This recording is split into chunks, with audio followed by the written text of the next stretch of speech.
Hello, everyone. I'm Matt Mosikus with Atlas Mile Railroad, And Scott Cozy. and Dr. Scott Gothi, our resident passenger and now Carnival Train expert. And we're doing this broadcast today because we want to really highlight our really phenomenal James E. Strates Show's passenger car and some pup trailer offerings that we have for you in this latest summer premiere catalog. And there's a beautiful cover with the OBS car. You can see America's Finest Midway right there. And that jumps into our offerings of the James E. Strates Show's heavyweight passenger cars. And we have a little history for you there, which we'll circle around to later. But first, we just want to show off the offerings. And you can see the two passenger car schemes there. And Scott, would you want to elaborate on why there is two different schemes? Sure. By the era that this train was design was used, the Strates Show was so large that if they ran everything into one place, you needed a lot 1,200 feet long by 600 feet wide to actually keep it. And so in the early 70s, from 1970 through about 72, the company decided that it would run two completely separate trains with two complete midways to a variety of different destinations. These were entitled the Red and the Blue Train. And at some of the very large destinations, about 4 of them, I believe, the train would join up and have this massive midway. And so at any given time, you could see cars intermixed with the Red and the Blue Train cars. But they were actually, individual units that would travel, to specific shows and specific routes on the show route. That's pretty interesting. So Yeah. hypothetically, did that. Yeah. You can buy both sets and put them together and it'd be prototypical. Indeed. Somewhat. Yeah. Depending on the time and place. But sure. That's very cool. It's interesting. Never knew that they had two separate trains. That's pretty incredible. By the 70s, yeah, they were extremely well traveled and were covering both, the northern East Coast type of stuff and also down through parts of the South. And so it was East Coast train, but it was really all the way across the country. I mean, from north to south. And so really the two trains kind of were geographically located in most cases. Yeah, they cover a lot of ground. I know we mentioned in a previous stream that it starts in Buffalo, upstate New York area, and then shoots all the way down south and works its way back up. It's really interesting operation. Yeah. And then to go along with those beautiful passenger cars, you got some really, really colorful and intricate looking pup trailers here. Yeah. And these would just haul equipment and sort of mishmash of whatever needs to go along with the carnival. Pretty much everything, yeah. Very cool. I like all the different artwork on each trailer. Yeah, the artwork itself is really somewhat special. During this period of time that this scheme was in force, the wagons and other equipment of Strates were being designed and painted by one of the greatest carnival show painters ever. And we'll talk a little bit more about him in a bit. But these designs were really a departure from how carnivals and circuses and what have you actually traveled. Normally they were all uniform in color and a lot of filigree and stuff like that. But what the Strates Show did starting about 1961 was really to expand upon that. They gave the sign painter, Duke Ash, free reign essentially to come up with an identity. And the identity was quite colorful and unique at the time, and really, I think, epitomizes the whole zeitgeist of the carnival era. Think of this sort of artwork that you see on the trailers. Yeah. Colorful, like elaborate text and font used. It's really, really totally unique. It's like that perfect 1960s, 1970s carnival. At least when it comes to my mind, this is what I think of. All right. So this is all really interesting stuff, and I'm sure, a lot of people will say, hey, this looks a bit like a circus train. And James E. Strates is, a midway / carnival. Correct. It's a railroad carnival show. Could you briefly explain what's the difference Sure. between a circus and carnival? Yeah, some of it is just word choice in many cases, and a lot of carnivals and/or circuses tended to blur the lines a little bit. But in general, a circus is more of a unit which travels around, sets up shop, has you come in as a spectator, watch a whole bunch of acts, and then lets you go. It picks up, it moves. It moves a lot more often than a carnival would, for example. Carnivals, on the other hand, would travel to a site, set up, stay about a week, maybe two, then pack up, move on to their next show. Carnivals themselves, I think, are more not spectator sports per se, but they're more participatory. You have games of skill or chance on the midway. There are food concessions everywhere. Rides and amusements like that. Those you see more at carnivals than you do circuses. Circuses usually have the performing acts, the animals, everything else running in a big top, and all you do is sit there and watch. But at a carnival, you're participating. It's actually immersive, and somewhat visually overwhelming when you see some of the photographs of the midways from the 60s, the 70s, and the 50s even, where you've got people everywhere, light everywhere, different sounds, different booths. And in fact, in many cases for carnivals, what you would have is different acts, all they're independent, joined together with the owner, such as James Strates, travel together, run their businesses, and then leave. And in some cases, you'd have acts that would only be for part of the tour. And so they would tag on at the back of the train, be in a few shows, and then go off to wherever they were going. Whereas something like Ringling, you would have everybody's employed by Ringling Brothers, and everybody there would be doing the same exact thing all the time. The other thing about carnivals is, they're different booths. They're always active. And so in some cases, they were called grind shows because you would have let's say a performer booth or something where they would go on continually and the populace could come in and go out as they wished, once you paid your ticket, of course. But it was more of a all immersive type of approach. And it still is. I mean, in many cases, carnivals would associate with fairs, county fairs, state fairs and stuff like that, which had longer engagement periods. And in fact, most of the larger venues that Strates plays is at fairs such as that. Like right now, they're up in Elmira / Buffalo from, I think it's the August 7th through 18th at the Erie County Fair, where they've been for over 100 years. And so they're actually celebrating their 100th year with them this year. And so it's more of a symbiotic relationship as compared to a circus, which is its own little unit that bounces around all the time, at least in my opinion. Yeah, that makes, now that you explained it, it clicks in my head.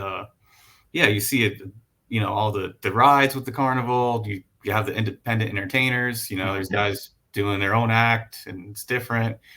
And the circus, it's just one tent, one closed shop versus like a carnival is essentially a miniature town, right? Amusements and in fact, the people who worked for carnivals were really a miniature town. In fact, with the Strates shows, one of the nice things about that is a lot of people kept coming back. Not just the environment, but the actual performers. It became a family, and indeed, it's a family-run operation. It's third generation now of the original family, keeping it on the road and keeping it active.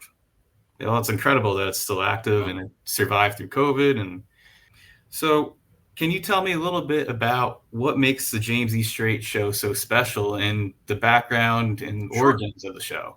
Sure. Yeah. I mean, it actually started back in 1923. Founded the Southern Tier shows, aptly named because it was the Southern Tier of New York State, not the Deep South, where 29-year-old Demetrius Strateos had immigrated from Greece back in 1909. He was a very good wrestler, worked a variety of jobs before joining the carnival circuit. But as a wrestler, he was extremely well known and very, very accomplished, actually vying for the middleweight championship back in 1920, losing only to Joe Turner of Washington, D.C. Wow. And it took him an hour and a half to defeat him. So it was a very, very hard-fought match. But after that and during that, he actually joined up with a lot of what are called athletic shows, which are carnival acts, but very, very demanding in that, you would wrestle and do whatever essentially the audience wanted you to do. In many places, you would wrestle all day, and then at the end of the week, the big time was to go, and the local tough guys and everything else would say, okay, I'll wrestle you for whatever. And they would get paid like $1 every minute they could stand in the ring in those cases. And it was very, very good living. Such that by 1923, James Strates, at this point, got together with a couple of his wrestling buddies and started the Southern Tier shows right out of Bath, New York, or Elmira officially. They launched it there, and all he had to start with was a merry-go-round, a Ferris wheel, 15 concessions, his own, of course, athletics show where he and his friends would wrestle and take on all comers. And they also had a sideshow featuring a lion, a bear, some cats, an ostrich, monkeys, and even snakes. And so James Strates actually kind of played the border between, the circus where animals feature more, and the carnival, of course, where people feature more immersively in what they do. This moved on a grand total of 5 trucks and covered 10 shows across a 40-mile stretch of Southern Tier, New York. Now, we're talking 1923. We're not talking roads that are decent. Yeah. But over time, over 10 years, really, the show continued to grow. It continued to pick up venues. It continued to expand its distance and still operating primarily with trucks. By about 1932, the writing was on the wall, and he rented a baggage car to actually move a lot of his equipment over the rails. This then had wagons transferring back and forth between the car and the show venue, which are also known as ghillie shows in the industry. But it was still primarily a truck show. But by 2032 and 33, he renamed the thing the James E. Strates Shows, added a couple of flat cars, a couple of baggage cars, a couple of coaches, and by the end of 34, he had about a 15-car train. Oh, wow. And look back. This was really the birth of the railroad show. It came, as I said before, it grew until it had almost about 60 or 70 flat cars, at least 10 to 15 coaches or sleepers running. What a start compared to what it is. Exactly. Which was really essentially, and still is, the premier and one and only, or the last railroad carnival that's operational. This is, I believe, the final year of it being on the rails. As history cycles back, the railroads, and that it's much more of a different world. And so a lot of the rides and everything else are now starting to be transported across the highways by trucks, just as it did when it started. But it still means that the Strates shows continue on. Yeah, I caught the Strates train a couple of times, actually. Yeah, I saw that. Can you show a few pictures of the train when you got it? I can. We can show them right now. And we could just see them cycling through. Nice. Yeah. What year was that, man? That was 2019, before the world turned upside down. Before COVID. Yeah, that was the last time. That was the last time the train ran. You got it for a year. Right here by the office. That was 2 blocks away, but on the Lehigh line, Conrail territory, and CSX power on the front, and all sorts of cool stuff on their cool old flat cars and mismatch of equipment. It was very cool to witness. Nice. Very fortunate to have gotten those photos, Matt, because that was, again, the last real year that it was in operation until this year. Well, I'm very lucky that I got that. Indeed. Maybe, who knows, maybe later this year it'll pass by. There you go. We go down the tracks and shoot it. That'd be cool. But diving back into the history, what era does the Atlas offering represent? These cars? They're actually around their 50th anniversary. Okay. About 1970 through 72. It's when they split the train into the red and blue trains. And a lot of the earlier designs, the Duke Ash designs, let's say from the early 60s, were simplified down a little bit. However, he was still doing the painting work. And we still have, the variety of colors and the variety of font treatments and everything else that are noted on this train. But it was this time where it actually split into 2 separate trains. This is also the last scheme that the heavyweight coaches and sleepers, etc., used. Because in 1972, unfortunately, the train was caught in Hurricane Agnes. It was in Wilkes-Barre when Agnes hit.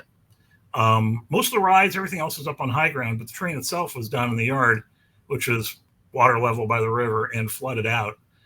Most of the coaches, etc., had feet of water and mud inside. They were cleaned out. They were used again, but this is the last time that whole train really was put together in the consistent paint scheme that relates back to their like 50th year anniversary. Right, so it's a good idea really to celebrate the 50th in their 100th in the first year.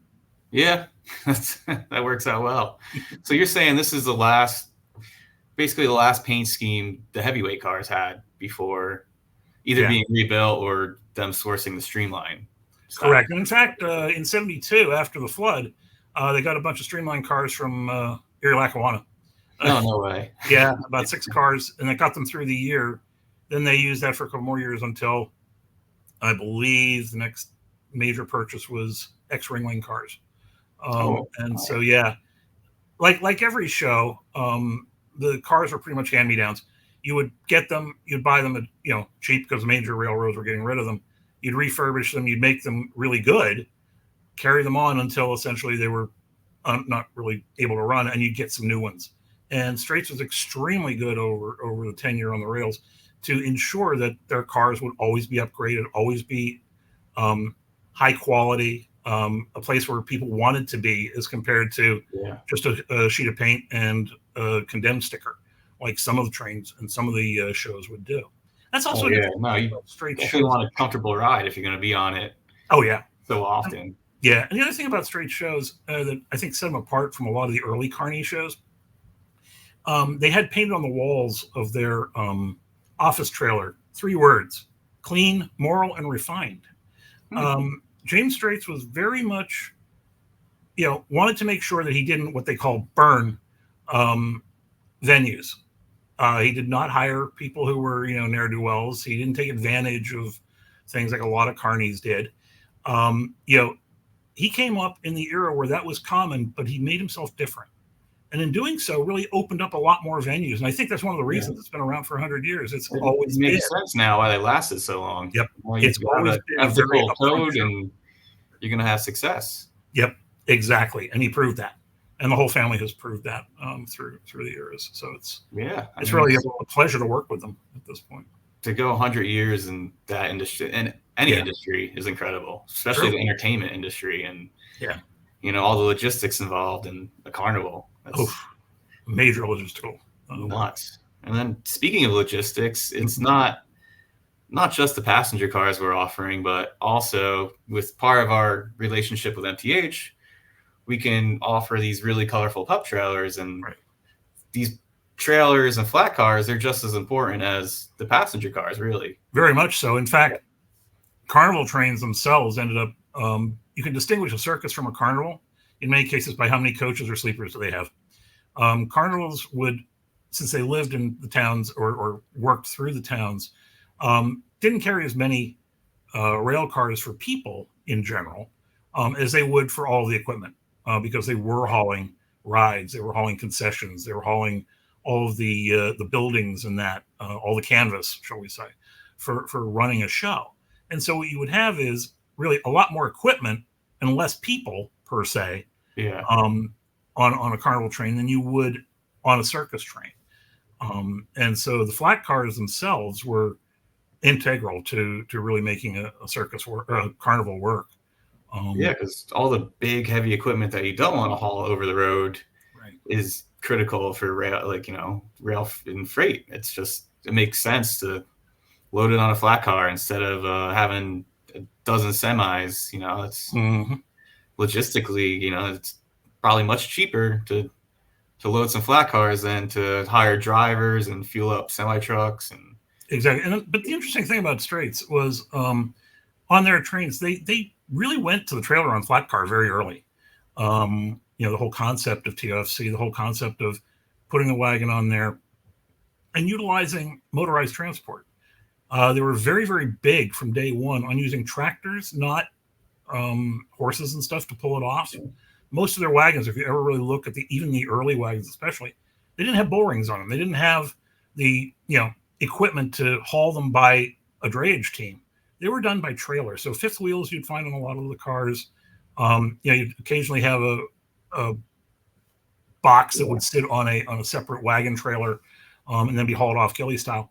But in general, Strates was a leader in the way that stuff got transported on the rails. Yeah. You had the flat cars, you had the trailers. By the time your train, the things you photographed they were actually using containers and and container racks to carry them. This was always in the forefront. This is always about the logistics and how to make it efficient and useful for the people that work with the show, as well as the traveling public or the viewing public. The midway shows and carnivals, they kind of almost pioneered the intermodal piggyback flat, and because the railroads didn't figure it out until the early 60s, and they really didn't and even then they had it wasn't a smooth operation by any means. They had a long way to go before a trailer train became what it is today. Yep.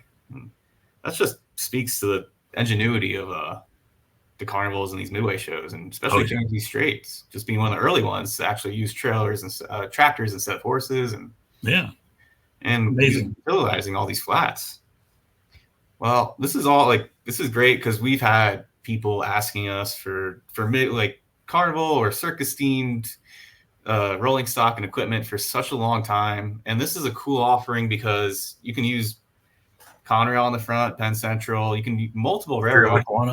Lackawanna, a whole plethora. It's from north to south of the East Coast. So really anything's plausible on the front end. Pretty much.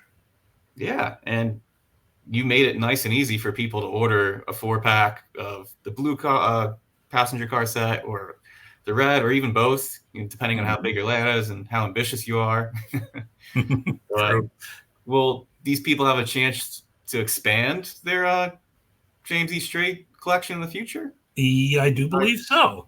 While I can't say exactly, we do have a very good relationship with the Strates shows, and Marty is a wonderful resource. Thank you again, Marty, for all the help, and the individual photographs, as well as helping us with the family to ensure that we have accuracy in car naming and some of the letterboard naming.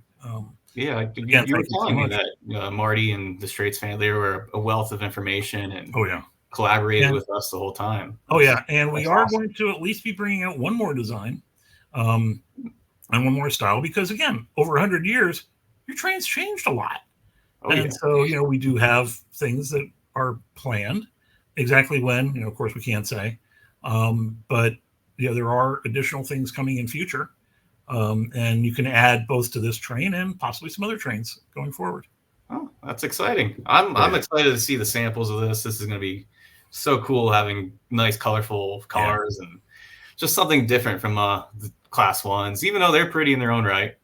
It's just the artistry of the carnival, and as you were saying, how Duke's Ash trailer is. Duke Ash was just amazing. I mean, he took the whole world and changed it in terms of how you looked at carnival art and painting. I mean, it's like he was a sign painter to begin with and turned into this amazing use of color and borrowing different elements from the 1800s through the 1960s. The color palettes are clearly early 60s to early 70s. And yet the designs are timeless, incorporating filigree and different curlicues and other font styles. It's still in use even in their modern show. Exactly. He defined really the era. And defined really a part of Americana that is a fascinating place to be a part of. I mean, it's interesting. He was just like James Strates. He wasn't born in the U.S. He was actually born in Canada, in Edmonton. Emigrated or became a permanent resident in 1961, which is the same time he joined up with Strates. Worked with him until the early 70s, and actually, unfortunately, died back in 1990 at age 75. But he just revolutionized the whole genre. And one of the things that very few people know is that amid all those colorful and wild designs and everything else, there's a system. Every car, depending on how it was painted, illustrated what was inside to the people who were actually doing the loading and the Oh, unloading. that's very cool. And on certain cars, they're all numbered on the ends. The color and everything else indicated what ride or what concession or everything else was supposed to be in there and the designs. And certain of them had a little key on the front, which meant that had to be unloaded and unpacked first for the whole thing to be put together right. And so not only was he brilliant in art, but he also was able to incorporate the logistics required to move these trains and to move these rides and concessions in an efficient manner, while really, I say, elevating the whole scheme. Huh. That's really interesting. That's pretty cool that he had color-coded doors and everything and a little system in place, so everybody knew how to load up when it was time to go. Yep. Well, I think you answered all my questions on carnivals and the James E. Strates Show in particular. Whenever the next offering comes out, we got to do this again. Definitely. Wealth of information as always. Thank you for chatting about the James E. Strates shows. And if you haven't seen the Atlas Premier Summer Catalog, please go to our website and grab it. It's the first thing on our carousel on the website. Click it, download it, and check out these James E. Strates offerings. And if you get a chance, visit some of the James Strates shows that are still on this Absolutely. year. Sports support them. They're on the road right now. Yep, Erie County from the 7th through 18th of August. Champlain Valley, Vermont from August 23rd through September 1st. And the Danville County Fair in Virginia from September 13th through 21st. And so, like I say, reach out, say hello to everyone at the Strates Fair and the Strates shows, and let them know that they're a part of Americana that you never want to see go away. Again, I'd like to thank Marty and all the guys for their help in bringing this to Atlas, which was great. Yeah, the whole Strates family out there. Thank you. It's a pleasure to reproduce your train. So look forward to doing more. Oh yeah. All right. Thank you guys. We'll catch you next time. All right. Bye, Scott. Take care, Matt. Thank you. All right. Have a great day.